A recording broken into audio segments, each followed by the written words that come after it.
श्री पार्श्वनाथ परमात्मा भगवान का कल्याण मंदिर स्तोत्र। कल्याण मंदिर मुदारमवद्य भेदी भीताभय प्रतमनिंदित मंघ्रि पद्म संसार सागर निमज्जदशेष जंतु पोतायमानमभिनम्य जिनेश्वरस्य यस्य स्वयं सुरगुरो गरिमाम्बुराशे स्तोत्रं सुविस्तृतमतीर्न विधुर्विधातुं तीर्थेश्वरस्य कमठस्मय धूमकेतोस्तस्याहमीश किल संस्तवनं करिष्ये।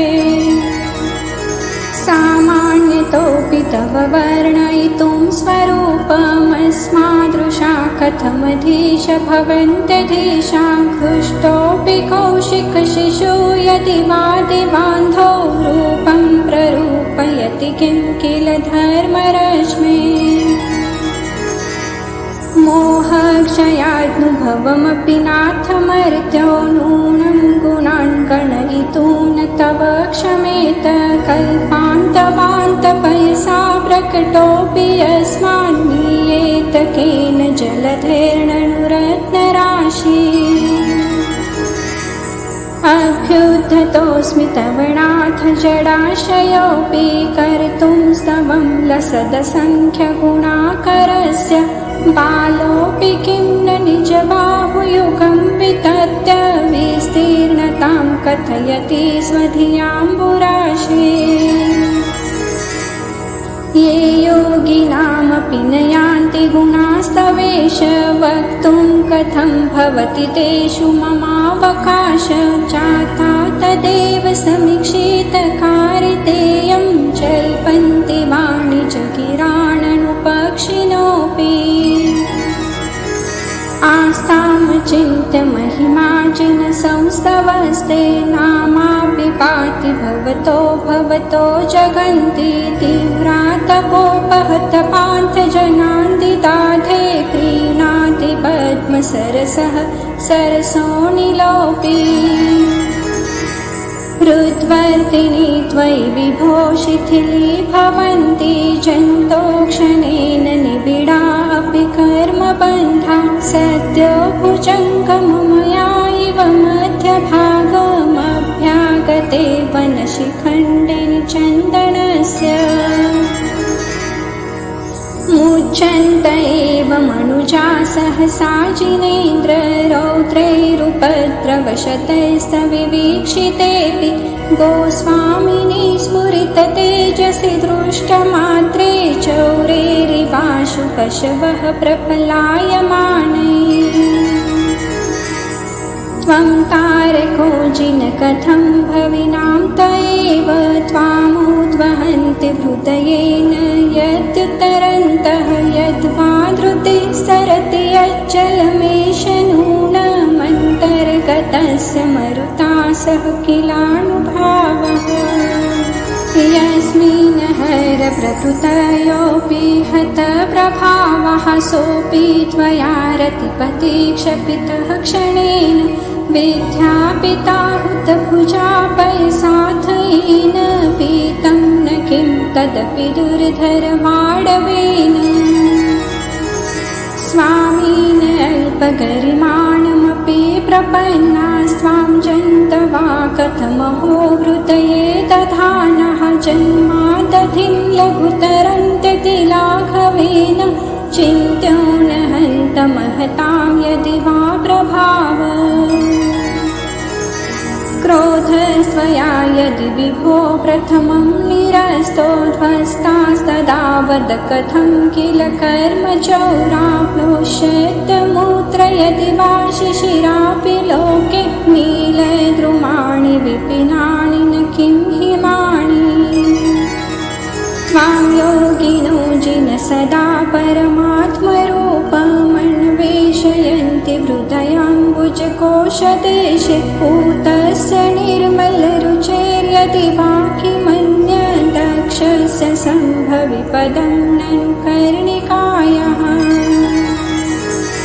ध्यानाजिनेश भवतो भविनः क्षणेन देहं विहाय परमात्मदशां व्रजन्ति तीव्रानलातुपलभावमपास्य लोके चामीकरत्वमचिरादिवधातु भेदः अन्तः सदैव जिनयस्य विभाव्यसेतं भव्ये कथं तदपि नाशयसे शरीरम् एतस्वरूपमथमध्यविवर्तिनो हि यद्विग्रहं प्रशमयन्ति महानुभवाः आत्मा मनीषिभिरयं त्वद्भेदबुद्ध्य ध्यातो जिनेन्द्र भवतीह भवत्प्रभावः पाणीयमप्यमृतमित्यनुचिन्त्यमाणं किं नामनो विषविकारमपाकरोति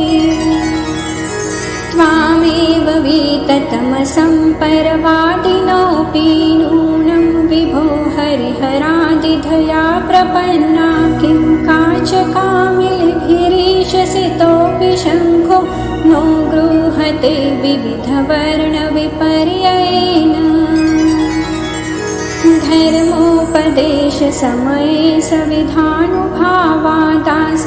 जनो भवति ते तरुरूप्यशोकः अभ्युद्गते दिनपतौ समहीरुहोऽपि किं वा विभोदमुपयाति न जीवलोकः चित्रं विभो कथमवाङ्मुखवृन्तमेव विश्वपतत्यविरलासुरपुष्पवृष्टि त्वत्गोचरे सुमनसां यदि वा मुनीश गच्छन्ति नूनमथ एव हि बन्धनानि स्थाने गम्भीरहृदयो दधि सम्भवाया पीयूषतां तव गिरसमुदीययन्ति पीत्वा यत परमसम्मतसङ्गभाजो भव्या व्रजन्ति तरसाप्यजरामरत्वम् स्वामिन सुदर्वनम्य समुत्पतन्तो मन्ये वदन्ति सुचय सुरचामरोघा यस्मै नतिं विदधते मुनिपुङ्गवाय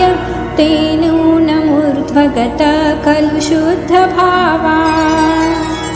श्यामं गम्भीरगिरम् उज्ज्वलहेमरत्नसिंहासनस्थमिह भव्यशिखण्डिनी स्वाम् आलोकयन्तिरभसेन दन्तमुच्चैचामीकराद्रिशिरसि वणवाम्बुहामम् उद्गच्छता तव शितद्युतिमण्डलेन लुप्तशतस्य वीरशोकतरुर्बभूव सान्निध्यतोऽपि यदि वा तव वीतराग वीरागतां व्रजति कोणसचेतनोऽपि भो भो प्रमादं वधूय भजत्वमेन मागत्यनिवृत्तिपुरीं प्रति सार्थवाहम् एतन्निवेदयति देव जगत्त्रयाय मन्येन दन्नभिनभासुरदुन्दुभिस्ते उद्योतितेषु भवता भुवनेषु नाथ तारान्वितो विधुरयं विहताधिकारः मुक्ता कलापकलितो लसितातपत्र व्याजात्रिता धृततनुर्ध्रुवमभ्युपेत स्वेन प्रपूरितजगत्त्रयपिण्डितेन कान्तिप्रतापयशसामिव सञ्चयेन माणिक्यहेमरजतप्रविनिर्मितेन सालत्रयेन भगवन्वितो विभासि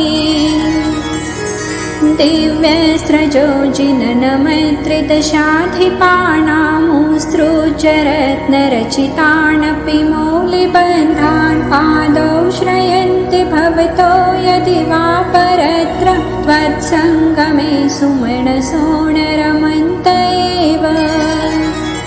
त्वं नाथ जन्म जलधेर्विपरामुखोऽपि यत्तारयस्य सुमतो निजपृष्ठलग्नान् युक्तं हि पार्थिवनिपस्य सतस्तवैव चित्रं विभो यदसि कर्म विपाकशून्यम् विश्वेश्वरोऽपि जनपालकदुर्गतस्त्वं किं वाक्षरप्रकृतिरप्यलिपिस्त्वमीश अज्ञानवत्तपि सदैव कथञ्चिदेव ज्ञानं त्वयि स्फुरति विश्वविकासहेतुः प्राग्भारसंहृतनभांसि रजांसि रोषादुत्थापितानि कमठेन शठेन यानि छायापितैस्तवननाथ हता हताशो ग्रस्तस्वमीभिरयमेव परं दुरात्मा यत्कर्जदुर्जितघणौघमदभ्रभीमं भ्रश्यत्ततण्डिलमुसलमांसलघोरधारं दैत्येन मुक्तमथ दुस्तरवारिदध्रे तैनेव तस्य जिनदुस्तरवारिकृत्यम् ध्वस्तोर्ध्वकेशविकृताकृतिमर्त्यमुण्ड प्रालम्बवृद्भयदवक्रविणीर्यदग्निप्रेतव्रज प्रतिभवन्तमपीरितो यशोऽस्याभवत्प्रतिभवं भवदुःखहेतुः धन्यास्त एव भुवनाधिपये त्रिसन्ध्यमाराण्यति विधिवत विधुतान्यकृत्या भक्त्योलसत्पुलकपक्ष्मलदेहदेशः पादद्वयं तव विभो भुवि जन्मभाजः अस्मिन् पारभववारिणिधौ मुनीश मन्येन मे श्रवणगोचरतां गतोऽसि आकर्णिते तु तव गोत्रपवित्रमन्त्रे किं वा विपद्विषधरे सविधं समेति जन्मान्तरेऽपि तव पादयुगं न देव मन्ये मया महितमीहितदानदक्षं तेनेह जन्मनि मुनीशपराभवानां जातो निकेतनमहमथिताशयानाम् नूनं न मोहतिमिरावृतलोचनेन पूर्वं विभो सकृदपि प्रविलोकितोऽसि मर्माविधो विधुरयन्ति हि मामनर्थः प्रोतत्प्रबन्धगतय कथमन्यथैते आकर्णितोऽपि महितोऽपि निरीक्षितोऽपि नूनं न चेतसि मया विधृतोऽसि भक्त्या जातोऽस्मि तेन जनबान्धवदुःखपात्रं यस्मात् क्रिया प्रतिफलन्ति न भावशून्या त्वं नाथ दुःखिजनवत्सल हे शरण्य कारुण्यपुण्यवसते वशिनां वरेण्य भक्त्या न ते मयि महेश दयां विधाय दुःखान् कुरो तत्परतां विधेहि निसंख्यसार शरणं शरणं शरण्यमासाद्य साधितरिपुप्रथितावदातं त्वत्पादपङ्कजमपि प्रणिधानबन्ध्यो वन्ध्योऽस्मि चेद्भुवनपावनहाहतोऽस्मि देवेन्द्रवन्द्यविदिताखिलवस्तुसार संसारतारकविभो भुवनाधिनाय त्रायस्य देव करुणावृतमां पुनीः सेदन्तमद्यभयदव्यसनाम्बुराशे यद्यस्ति नाथ भवदङ्घ्रिसरोरुहाणां भक्ते फलं किमपि सन्ततसञ्चितायः